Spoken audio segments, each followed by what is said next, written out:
The new West Bank V8 formula of motor racing using American NASCAR engines has grown this year and continues to provide entertainment on wheels for the motorsport fans who just love to hear and see South Africa's most powerful racing machines in action. The racing has been close and new winners are pushing their way to the front at virtually every meeting. Pretoria's popular Total Race Centre at Zwartkops is where the fans poured in a week ago to see some of the country's top drivers fighting to control 700 horsepower around this tight track known as the trickiest 2 kilometres of tar in the country. Practice on Friday saw virtually the entire V8 field lapping within 1 second of one another. It was led by Ben Morgan, who took pole position in his Sasol-sponsored MX-6 running with Ford power. Willie Hepburn is always in close attendance. Peter Lindenberg, having one of his best practice periods, was in 3rd position, with Wilford back in racing 4th. I did a very good time in practice yesterday, but it was one of those magic laps. You know, you do one of them in a season, and that was the one yesterday. So I expect it to be a lot closer today. Willie's going like a bomb. Jürgen's going very well. I think we're going to have a great race. The grid yesterday, from 2nd to 6th spot, there was a difference of 0.4 of a second. Very close. Well, he's second on the grid behind Ben, but in front of a pack of cars that have really got nothing in it. Yes, Rob, I bust my ass to get that right, because I knew if I was behind, I'm not going to get past. This track doesn't lend itself to passing. That's very short, very tight, and I saw lots of wheel spin yesterday. There'll be a lot more in the race. Once we enter the first corner, I think it's almost going to be follow my leader and wait for someone to make a mistake, but hard race. Peter put in a good time yesterday. I think we're all very close and it's going to be a good race. Now, reliability, the V8s did have a problem earlier on in the season. All that sorted out? I think that's an understatement. We've had particularly unlucky run, but we've rebuilt the motor, all new parts, and it's run well. We've done about 70 laps, and up to now it's been solid, strong. Dennis, 5th on the grid, that's pretty good going in a pack that really there's nothing in it. And I see you sporting a new colour scheme on the Ford. Yeah, we were very lucky with Bundu Manufacturing Holdings coming in. They manufacture these charking briquettes, and they've come in for the rest of the year, and we're very happy with that because that's enabled us to spend some money on the car again, and now we're right on the pace, so we're very happy with where we are. The Hyundai 2-litre Sonata leads away this field on their parade lap. There's 8 of these V8s in the field. As we look back from Willie Hepburn's car, the camera's in the boot of his motor car. They go down one of the fastest straights, certainly in the Transvaal in motor racing. Ben Morgan in front. He's looking for his 5th win in a row. In fact, he's won the last 4 races in this motor car. Magnificent machine built by Ken Gillibrand in Johannesburg. Alongside him, Willie Hepburn, the man they all love to beat. As you look back from Hepburn's car, camera's mounted in his boot. There's the Gestetner Opel of Peter Lindenberg on the 2nd row, and on his right, after fitting new high-performance parts, Larry Wolford in the Fram Opel. They come up to the line.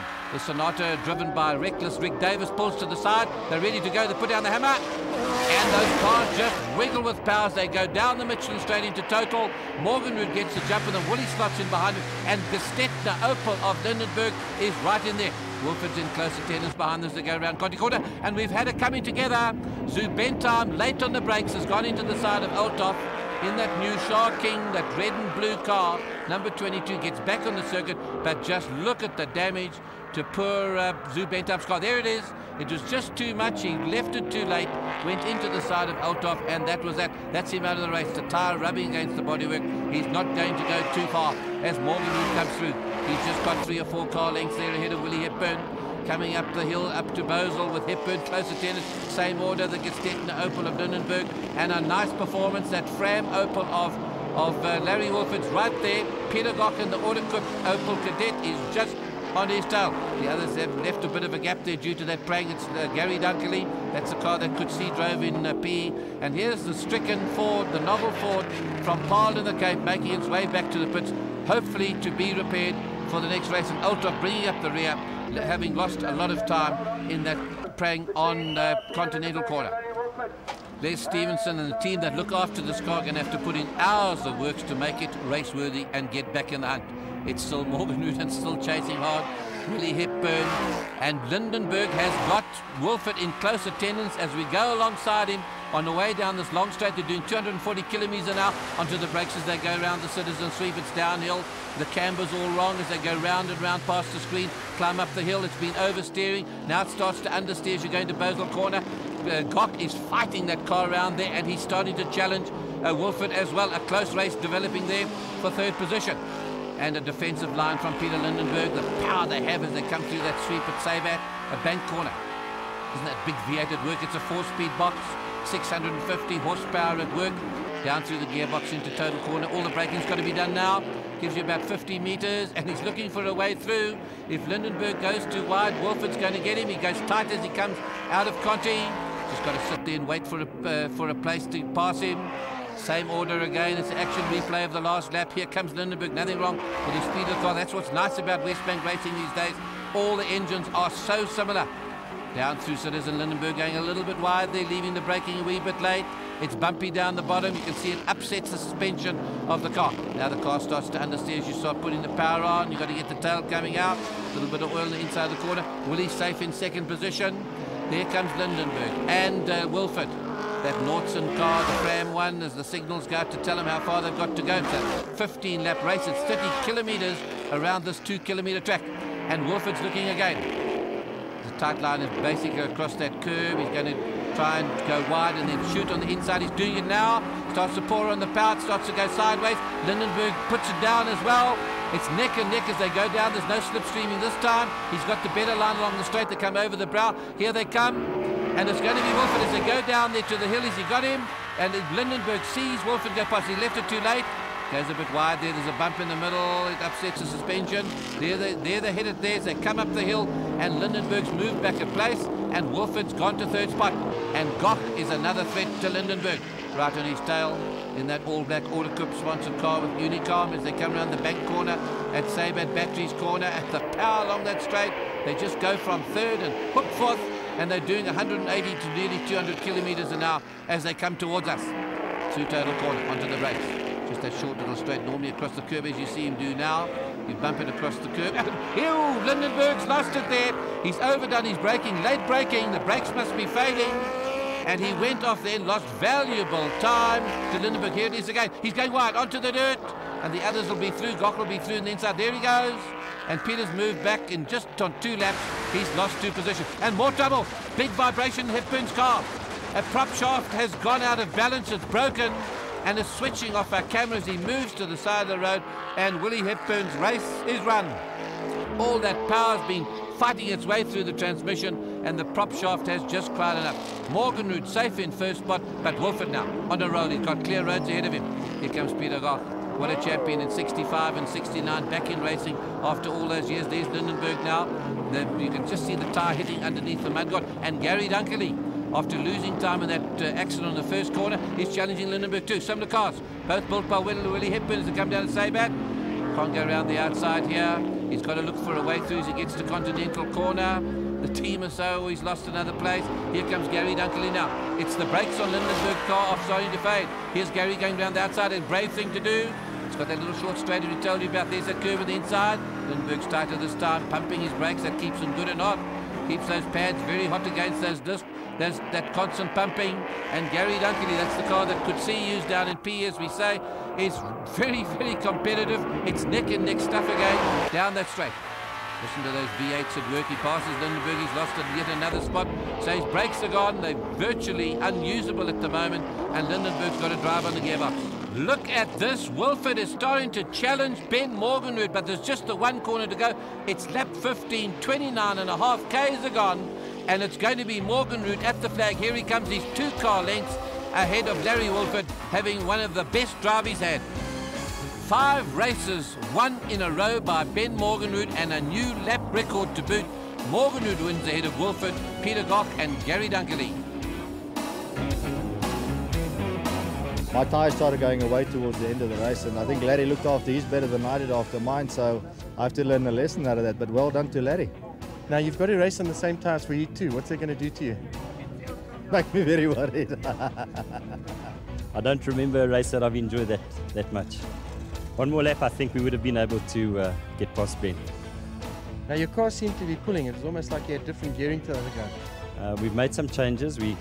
We're running a different setup, and it's working.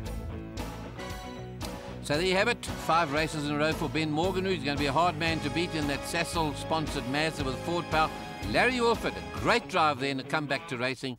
Peter Goch third, Gary Dunkley in the Sabat Opal was fourth, just ahead of Dennis Olthoff, looking pretty good. Due to the size of the entry, the Sports Car Club organisers of this race day at Zwartkops split the races into two. And you have classes C and D, that's basically for 2-litre cars and 1400cc cars race together. Due to the size of these fields, always action at amongst these cars, and it's going to be no exception here at Zwartkops. First corner incident, they've hardly gone 300 metres. Etienne Roos gets a tip from Patrick Seddon. They're the front row leaders in the 1400cc class, and that basically puts Etienne Roos out of the race. Here it is from Wolford's car as Seddon just tips him. Roos looks like he's overdone it. Seddon tips him, and that's going to put him out of the race as well. And we also had some of the Portuguese drivers came up from Maputo and were early into the action driving some of the Nissans. As we look back once again from Wolford's car, there's one spinning in the middle of the road in a Nissan Sentra, and Dow Mini goes past and spins his car as well as the others recover from a lot of action down at the screen. Down in the field, Ray Wolford's hurrying his way through as these others circulate. Now they've all sorted themselves out. We go back in with Ray Wolford coming up to the Class D leader at Sifari from Velkom in the little 1300cc Honda Ballard, and he's moving in to take him on the inside of Bozol. Gives him a little bit of a shoulder off the road just to let him know he's there. So Wolford's come right to the field, and he's going to finish in first spot ahead of Ferree and Warren Mayer. But it's Charles Wilkin. There he is, going to the top of the points table in that Dayglow Minolta Toyota that wins the first race. So after a lap record, we're into the second race now with Wilkins once again ahead. But Repsol, that Automark Toyota, has now got a serious challenge coming from George Bezuidenhout in the Nissan Engine Exchange Nissan. And he is very much at home on his home track. George has never been this competitive this year and challenging those two DOs. Wilkins making it look easy. He's won virtually every race he's been into, and Bezuidenhout's got ahead of Repsol, who won't like this. Repsol is building a V8 and wants to get in amongst the big boys. Keith Carner out in his BMW having a good run in the BMW. And in the 1400cc class, Etienne Roos repaired, back in action, but Ray Wolford in close attendance in that Golf. He's really got his act together in that race speed Golf this year as Roos circulates around and gains maximum points in this heat as well. But Wolford is showing the type of form that took him to the championship a few years ago. Lovely shot coming out of Bozol. This is the last lap now. The leader, he set up a new lap record. He's hauled in 18 points for the day, and he's now leading the West Bank points table overall. George Bezuidenhout unfortunately retired his Nissan with electrical trouble in the second race, and Dave Repsol came home in second position in the Toyota. Keith Carr third, Rue George Lima from Maputo fourth. Ray Wolford, a first and a second, gave him the overall win for the day ahead of Sifari in the Honda and Willie Mini in the Golf. The West Bank Modified Saloon cars as always promise entertainment, and they're certainly providing it. Time for the second 15-lapper for classes A and B, the big V8s. Sue Bentham has got his car ready for the second race, but unfortunately, Willie Hepburn, despite the organisers giving him another hour to get the car ready, was not able to start in the second race. Ben Morgenrud looking for race win number 6 in a row. There's Brian Cook, the chairman of the West Bank Modified Association, seeing that his men are all lined up and ready for action. 2-litre Hyundai Sonata takes them away on their formation lap to warm up the tyres, get the drivers to settle the butterflies in the stomach. And this time, Larry Wolford on the front row is in a far better position to take on Ben Morgenrud, provided he gets a good start away from the line. Morgenrud in the front with that low-slung Sassel Mazda. Then it's the Fram car of Larry Wolford, and Dennis Olthoff, well placed there on the second row. Zubentham's back in action. He's taped the car up. There's nothing that duct tape can't do in motor racing about holding cars together as they come down out of Bozol Corner, down the hill, round Sabat Corner. They're going to be putting the hammer down as soon as they see the green light. The Hyundai pulls off. It goes to green, and Morgenrud gets the jump on them. Peter Goch is well up there with Dennis Olthoff. Morgenrud quickly through Total Corner, goes into Continental, gains a car length already. Lindenberg fighting it there as he goes through Conti, starts to pour it on, and Olthoff is well positioned in that Charles King, that new Charles King Mustang. And with Wolford, he's got to Morgenrud, he's gone into the front. Morgenrud's got some sort of electrical problem, and race number 6 in a row is only going to be a memory. It's Larry Wolford in the front, then it's Morgenrud fighting back, and Dennis Olthoff, we've never seen him as high as this, is right in the hunt ahead of Lindenberg. A lot of dust there from cement that's been put down the road. and Larry nearly loses as he goes through Boswell corner and heads down to Sayback. It's Wilford in the front. Morgan, who seems to have got the problem sorted out in his motor car as he goes wide. Out of Saban, he's quite tucked under his wing. Olthoff is next, then it's Lindenberg, Peter Goch in the Autocup car, and Zwartkops has moved up a position ahead of Gary Dunkley. We've always said that Larry Wilford's got the talent, he's certainly got the aggression. Now he's got the performance under the bonnet and he's using it to good effect, staying ahead of Morgan. Olthoff is third, the Stettner Opel of Lindenberg's in fourth, Gary Dunkley bringing up the rear. There's those two cars challenging ahead, and Dennis Olthoff is moving out to take Morganhood, and he's got him as he comes down through Citizen. Dennis Olthoff has got into second position and is looking to pass that man in that Nordson car, and that's Larry Wilford. Lots of dust down there as they come up this corner to Boswell, and Morganhood hanging there. Definitely has got problems under his bonnet. The car starting to misfire, and Larry Wilford's on a roll. Here comes Dennis Olthoff. We've never seen him so fast. He's the son of the famous Bobby Olthoff. Used to drive those big V8 Cobras as well, so he's lived in a family that is specialised in big engines. And he and his father went overseas to get these go-fast parts, and it's starting to work for him. The Mustang is on a roll and is flying. Just listen to him put that power down. Nearly 700 horsepower being put to work. Lindenberg's now taking Morganhood as well. He's moved up a spot, so Morganhood is in serious trouble, just hanging in there for the points. And it is Wilford. Here comes Dennis Olthoff. Lindenberg next, and Peter Goch is challenging him. And just behind we've got Morganhood holding off. Zwartkops is now starting to move up with Gary Dunkley on his tail. Olthoff tastes blood. He's after Wilford with a vengeance. As the V8 power is put down the road, those cars go sideways. They're in third gear as they come down through Sabre corner and start hooking the gears. And look at that string of V8s coming towards us. Up along the Michelin straight, heading towards total. Lovely sound. The fans just thrill to the sound of those big motors. Peter Goch is challenging Peter Lindenberg. He's got to keep a defensive line. He's gone a wee bit wide there as he exits Continental corner, and Goch has got him. Lindenberg moves back a position, and Goch now is intent on catching up the man ahead of him, and that is Dennis Olthoff. So the three of them are hard at work here. Goch, who won down at Midval in a dramatic race against Willie Hepburn, bouncing their way up to the corner, and Olthoff is starting to look for a way through. Wilford's in some sort of trouble. He's going wide on these corners, and Olthoff is going forward. He's got the better line as he comes out of Sabre. He's taken him. Dennis Olthoff, for the first time in his career, is leading a West Bank race against all these heavies, and he's getting away from them. And Peter Goch is closing as well. He's getting past Wilford. He does it on the way to total. Wilford's in some sort of a problem. The talk is that something's come loose in the motor car, and he's losing position from leading. Those chances of victory are fading on him very fast as Dennis Olthoff starts to walk away this way. Gary Dunkley now up against his old foe Peter Lindenberg, starts to power it on in that Sabre car. Just listen to that big V8 at work. They take it up to 8,000 RPM. And Baby Olthoff, that's Dennis's mom, Bobby's wife, is watching there and just praying that he's going to pull this one off and get to the checkered flag first. Wilford's got to third position, and Gary Dunkley's past Lindenberg, not having a happy time in this race, and he's gone to fourth position overall. Lindenberg fifth, Zwartkops some distance behind them.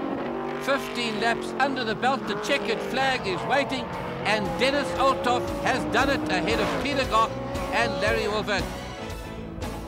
The Racing Olthoffs are back in business with a great win at the Total Race Centre here at Zwartkops. And Dennis Olthoff, overjoyed at having won. The fans are up and cheering for a great performance in that shocking Ford.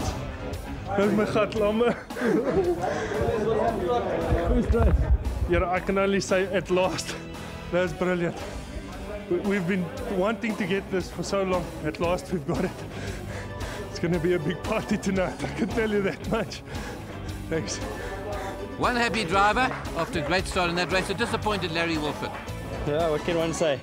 A good race. Unfortunately, we had the fire extinguisher come loose and went under the pedals. But full marks to Dennis. He had a good race. A West Bank history-making win for Dennis Olthoff in the Shah King Ford Mustang, ahead of Peter Goch, always present. Larry Wilford third, with Gary Dunkley slotting in to fourth spot in the Sabre Opel.